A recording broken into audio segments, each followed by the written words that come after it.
Today's creepy stalker story is sponsored by Honey. Honey is a free browser extension that saves you money so you'll never have to overpay anytime you shop online. Honey scans the internet for coupon codes and other discounts at over 20,000 sites like Amazon, eBay, AliExpress, Sephora, Newegg, and more. All you gotta do is shop like normal, and when you're ready to check out, Honey automatically does the work for you and saves you money. So I just bought some clothes at Forever 21 and Honey just saved me $12.31, and that's super exciting. Honey is for everyone because it works for practically anything you buy online, and like I said, it's easy. It only takes 2 clicks to install, just like that. Look, there's really no reason not to use Honey. It's free to use and easy to install on your computer in just 2 clicks, so shop with confidence. Get Honey for free at joinhoney.com/StephenD. That's joinhoney.com/StephenD. Thanks again, Honey, for sponsoring this video. 15 was watching her from behind, so she turned a couple times to look, and that's when she saw Dave. He had brown curly hair and turned away every time she caught him staring. He told Emma she had nice hair and he liked her t-shirt. He asked right off the bat if she would be his girlfriend. Emma said absolutely not. She didn't even know him and his creepy staring made her uncomfortable. Well, Emma had pointed him out to a few people in school, and everyone she talked to said he was the nicest person they'd ever met and just a bit of an odd duck. Next thing she knows, Dave had joined her photography class and after-school programs. She saw him around every corner and in every hallway of the school. He started popping up to try and hug Emma and tickle her. When she found out he was telling people he was her boyfriend, Emma knew she needed to put her foot down. He kept asking for hugs, and she refused. And that's when things took a turn. Suddenly, anonymous notes were popping up in Emma's locker. Most of the notes said, "always," and nothing else. Some had longer declarations of love. The simplicity of the message gave her chills, and it had to be Dave.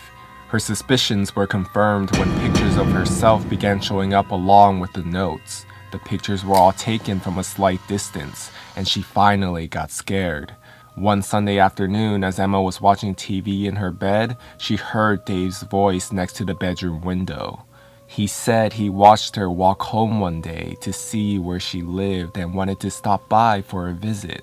He said he knew she wouldn't let him in, so he figured he'd just stop by the window to talk. He quickly left, but now it got serious and adults needed to be involved. Emma's mom thought she was exaggerating. She acknowledged the notes and pictures as weird, but nothing other than a serious infatuation. So, Emma went to Mr. K, who also had Dave as a student, and noticed some of his obsessive behavior and didn't doubt her story for a moment. He spoke to Dave's guidance counselor, and they both sat down with him, telling him that he was making Emma uncomfortable and to stop. This angered Dave. He stormed up to her in the lobby of the school with a glass rose in his hand and threw it at the wall behind her. He screamed in Emma's face about how she had broken his heart just like the rose. Mr. K had to break up the situation, and a few days later, he dropped out of school and Emma went 8 years without seeing Dave. Emma was craving some mac and cheese one day and hit up a popular spot in town to grab some to go. She looked behind the counter and there's Dave. Emma had no idea he was working there and debated leaving for a moment. Middle school was so long ago and she hadn't heard from him since that day in the lobby. Surely this guy cannot still have this obsession with Emma.